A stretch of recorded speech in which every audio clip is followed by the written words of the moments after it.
This is not a PC, it's most of a PC. Within the dated Raidmax Typhoon case lies the skeleton of a rig that in its day was high-end, but it needs some TLC. There's no CPU cooling, storage, or power, and the case isn't in good shape either. So today, we're going to fix some of these problems and get this machine running, and gaming.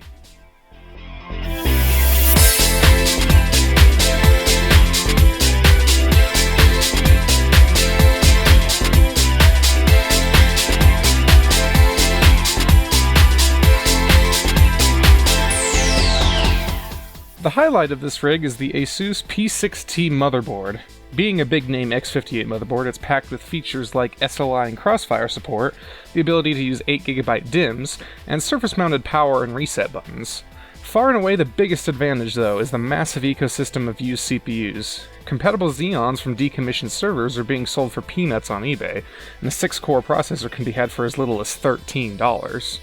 I'm saving that for a future video though, so for now, we have the legendary i7-920. This thing started the i7 line with a bang, and with a little overclocking it can keep up with the latest games, provided you have the GPU horsepower to back it up. For graphics, we have the high-end value king of 2008, the Radeon HD 4870. This is a 1GB model from PowerColor, and it's still a plenty capable card for games that don't require DirectX 11. The biggest weakness is the 3GB of RAM across as many sticks. They aren't matched either, but they'll at least run in triple channel to saturate the available bandwidth of the CPU. Any self-respecting x58 PC should have at least 6GB, but it'll have to do for now. The last component in the case is some IDE DVD drive that's hardly worth mentioning, so let's turn our attention to more interesting things like cooling. I had a mostly complete Hyper 212 Evo kit that was only missing the mounting nuts, so I dismantled my main PC and grabbed one from there. A trip to the nearest Home Depot, and 79 cents later, I had what I needed.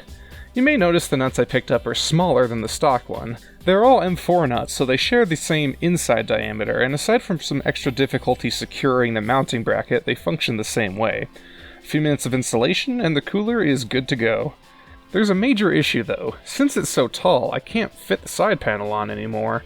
That's something I'll have to address later, but for now this PC will run in mostly open air. Next, I grabbed a 250GB hard drive that happened to have Windows 10 installed on it. It's slow as balls and painful to use, but it works. The last piece of the puzzle is a new old stock Antec TP-650 power supply, which is more than enough for the components we have. With the PC fully assembled and working, it was time to play some games. I first ran 3D Mark CloudGate to get some baseline numbers to compare to later, but from some quick googling, these results seem to be in line with what you should expect from this CPU and GPU combo. Our first actual game is Tomb Raider 2013, where we get plenty of performance at 1080p normal in the canned benchmark. Dirt Showdown was an easy win. Maxing out the settings was no struggle for the 4870, although it's worth mentioning that some graphics features aren't available without a DirectX 11 GPU. This affects other games I tested as well, so keep that in mind. Metro 2033 Non-Redux has a reputation for punishing PCs, but at medium settings, this PC kept up better than I expected. The minimum frame rate is largely meaningless for this particular benchmark. Hitman Absolution was a struggle for the CPU, but with the sheer number of NPCs, that's no surprise. The Witcher 2 was by far the worst performing game I tried. Even with the resolution at 1360 by 768 and settings dropped to medium, the game stuttered and felt awful to play. This seemed to be a problem with either the GPU or the hard drive, but I'll have to investigate later. Serious Sam 3 was pleasant to play at high settings, although that means the internal resolution is 1600 by 900, with FXAA and 2x MSAA combined. Maxing Paladins at 1080p wasn't too much trouble, and I never felt like I was at a disadvantage because of the frame rate. I just suck at the game. Deus Ex Human Revolution could have been better. It stuttered less than Witcher 2, but that's not saying much.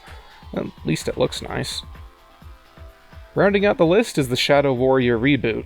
Here the PC kept up nicely with a slew of demon parts flying around and my maniacal mouse mashing. Color me impressed, because this PC held up way better than I expected. Everything I tested was several years newer than the main components of this rig, so to see it plow through most of the games with ease was fantastic. It just goes to show how well designed the i7 and the 4870 were, or maybe just shows how much the 7th console generation held back PC gaming.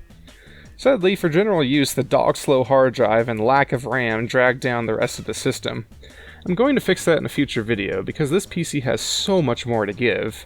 For now, thanks for watching, and I'll see you next time.